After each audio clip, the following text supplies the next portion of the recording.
বাংলাদেশের এই ম্যাচটা জেতা কতটা গুরুত্বপূর্ণ ছিল এই বিষয়টা নিয়ে আলোচনা করতে চাই। এর আগে অর্থাৎ ৮ মাস আগে কিন্তু বাংলাদেশ ওয়ানডেতে তাদের জয়ের দেখা পেয়েছিল। অষ্টম ম্যাচে এসে বাংলাদেশ আবারও জয় পেয়েছে এবং এই জয়ের সঙ্গে কিন্তু বাংলাদেশ আইসিসি র্যাঙ্কিংয়ের যে দশম স্থান রয়েছে সেই দশম স্থান থেকে নবম স্থানে উঠে এসেছে। বাংলাদেশের পছন্দের ফরম্যাট কিন্তু এই ওয়ানডে ফরম্যাট এবং এই ম্যাচ জয়ের মধ্য দিয়ে কিন্তু বাংলাদেশ দারুণ একটা রোমাঞ্চ তৈরি করেছে এই সিরিজে। কারণ ক্যান্ডিতে বাংলাদেশের দারুণ একটা সুখ স্মৃতি আছে ২০১৩ সালে। সেই সুখ স্মৃতিকে ভর করে যদি বাংলাদেশ এখানে জয় ছিনিয়ে নিতে পারে তাহলে কিন্তু সিরিজও জিতবে বাংলাদেশ।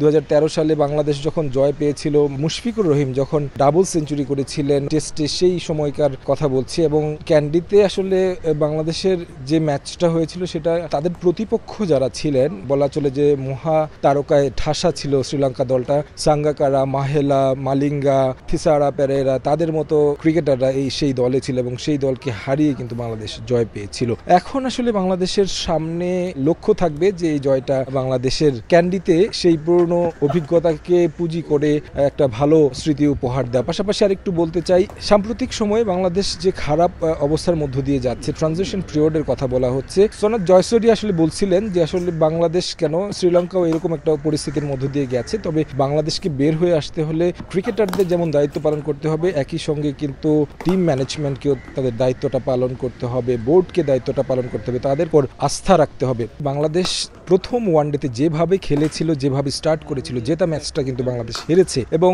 বাংলাদেশ যদি তাদের এই প্রথম ম্যাচটা জিততো তাহলে কলম্বোতেই সিরিজটা নিশ্চিত হয়ে যেত, কিন্তু সেটা হয়নি। কারণ ওই যে কনফিডেন্সটা আসলে নিচে চলে গেছে বাংলাদেশ দলের, সেই হারার মধ্যে থাকার জন্য কোনো পোশাকেই আসলে চেনা ছন্দটা আসলে দেখাতে পারছে না বাংলাদেশ দল। এই জায়গা থেকে বাংলাদেশের জন্য একটা কনফিডেন্স বুস্ট আপ হবে এই ম্যাচে জয়ের মধ্য দিয়ে। এই রিদমটা যদি বাংলাদেশ ক্যান্ডিতে ধরে রাখতে পারে সেক্ষেত্রে আশা করা যায় বাংলাদেশ সিরিজ জয়ের প্রত্যাশা করছে, সেই সিরিজ জয়টা ধরা দেবে। পাশাপাশি ক্রিকেটের প্রতি আগ্রহ কমে যাওয়া নিয়ে একটা আলোচনা চলছে, কারণ কিছুদিন আগেও সাকিব তামিম যোগে যেভাবে ক্রিকেট আধিপত্য দেখিয়েছে দর্শকদের মনে, সেই জায়গা থেকে কিন্তু এখন ফুটবল ভাগ বসিয়েছে। হামজা, সমিত সোমরা যখন বাংলাদেশের জার্সিতে খেলছে তখন কিন্তু এই যে দর্শকদের একটা ভাগাভাগি তৈরি হয়েছে, আমরা এটা নিয়ে অনেক ধরনের কথা শুনি। তবে বাংলাদেশের মানুষের কাছে ক্রিকেটটা আসলে তাদের হৃদয়ে, যদি বাংলাদেশ ক্রিকেট দল সেটাকেই আসলে হৃদয়ে রাখতে হবে, কারণ জয় উপহার দিতে হবে। সাকিব তামিমরা আসলে জয় উপহার দিয়েই দর্শকদের মনে জায়গা করে নিয়েছিলেন। এখন